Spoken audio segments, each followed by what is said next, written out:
Hello friends, welcome back to my YouTube channel Elite Nursing Classes Center of Excellence. So guys, आज हम start कर रहे हैं next chapter that is provision of a safe environment. So इसमें हमारा first question है question number 100. The nurse is preparing to initiate an intravenous line containing a high dose of potassium chloride using an IV infusion pump. While preparing to plug the pump cord into the wall, the nurse finds that no receptacle is available in the wall socket. The nurse should take which action?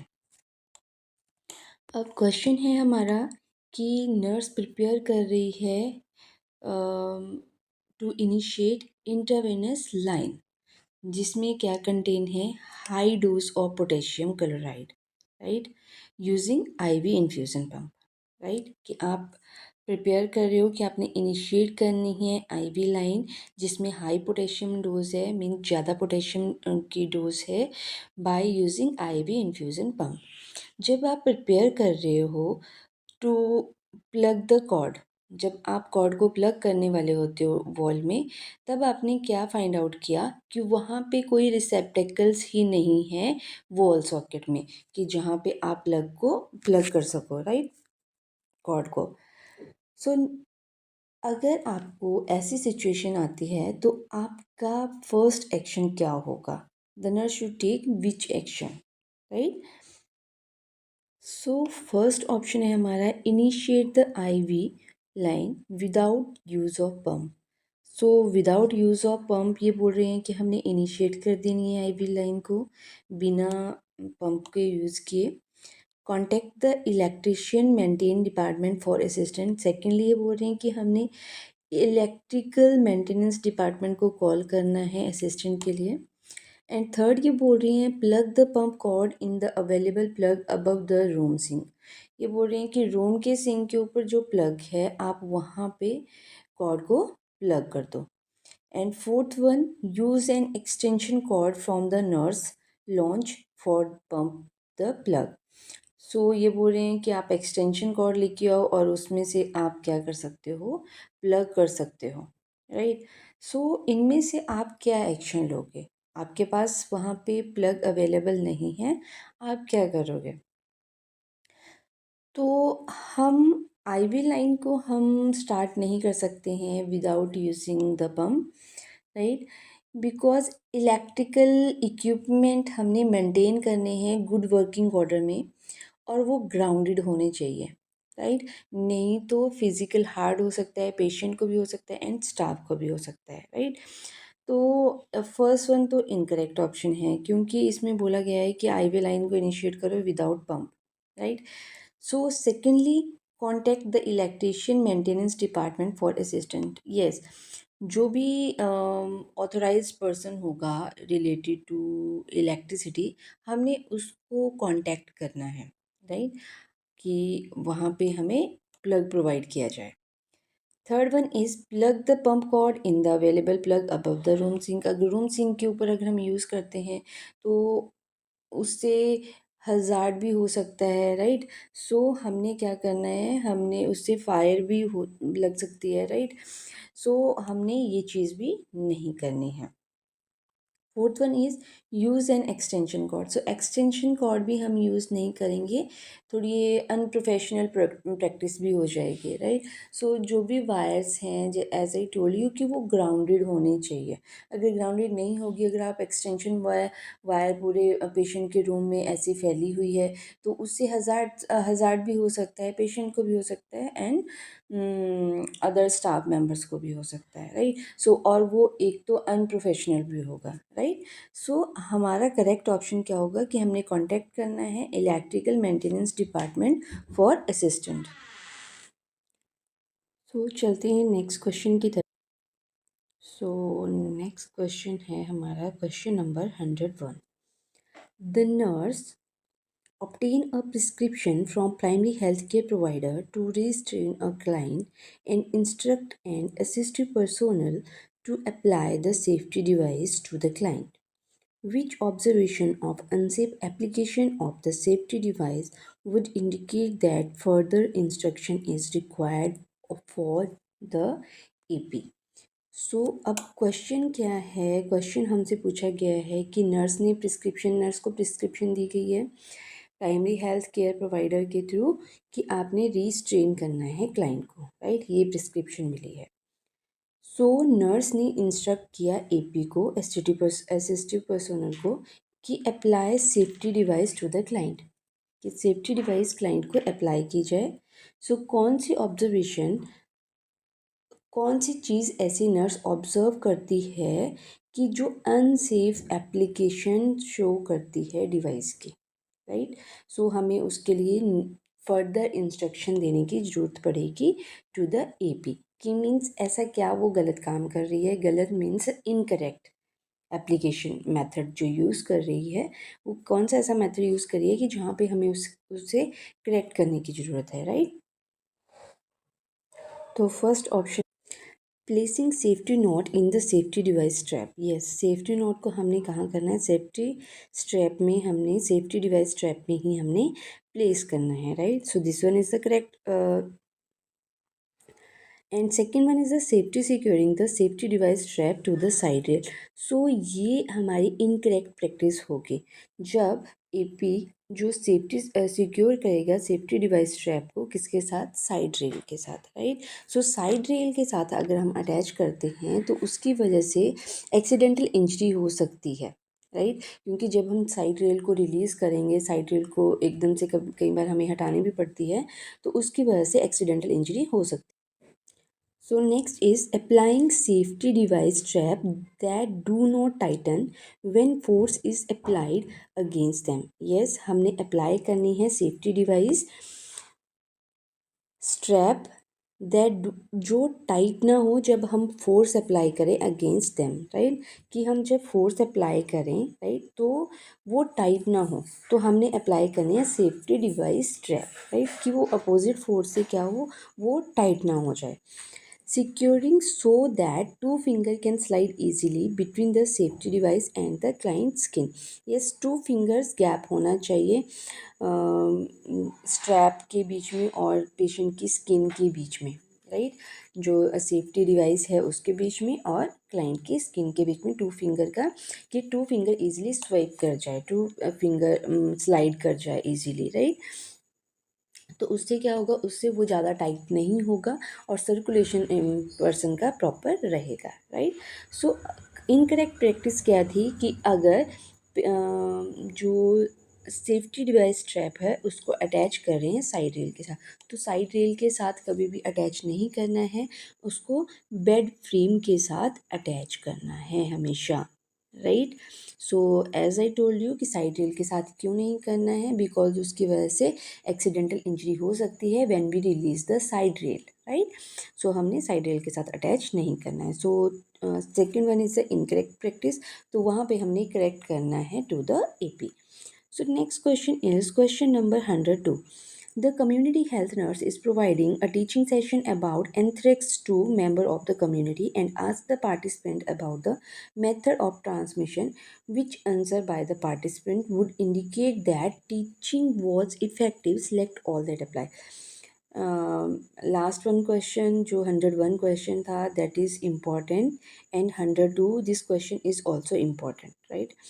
So यहाँ पे हमसे पूछा गया है anthrax के बारे में कि as a community health nurse आप क्या प्रोवाइड कर रहे हो, टीचिंग सेशन प्रोवाइड कर रहे हो एंथ्रेक्स के रिगार्डिंग कम्युनिटी मेंबर्स को, और आप पूछ रहे हो कम्युनिटी मेंबर को कि कैसे ये ट्रांसमिट होता है, एंथ्रेक्स कैसे ट्रांसमिट होता है।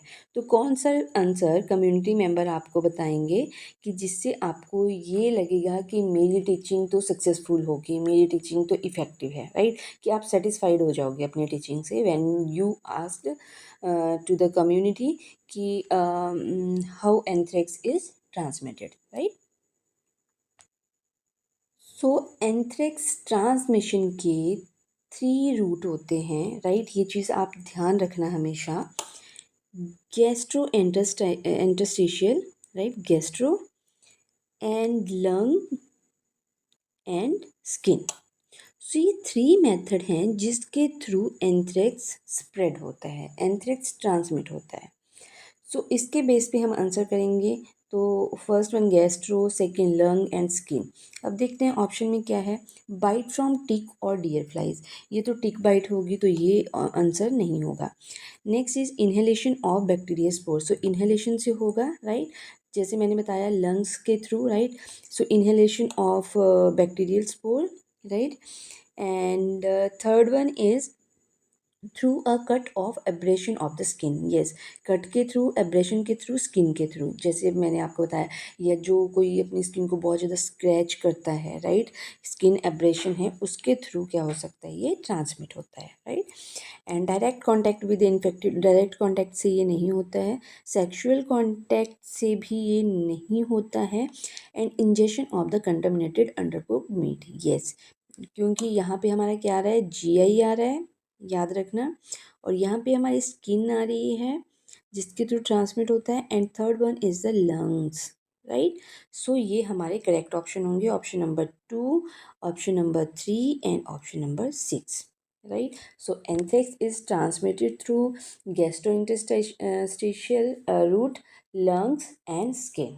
सो ये चीज़ अपने दिमाग में रखना, how anthrax is transmitted.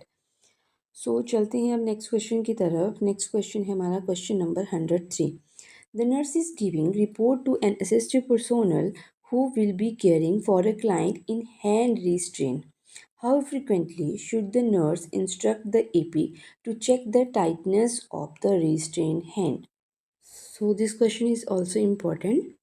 So यहाँ पे हमसे पूछा गया है कि नर्स रिपोर्ट कर रही है असिस्टिव पर्सोनल को जो केयर कर रही है hand restrain of the client, right. So how frequently nurse instruct the AP to check the tightness of the restrain, कि कितनी फ्रिक्वेंटली हमने टाइटनेस ऑफ रिस्ट्रेन चेक करते रहना है।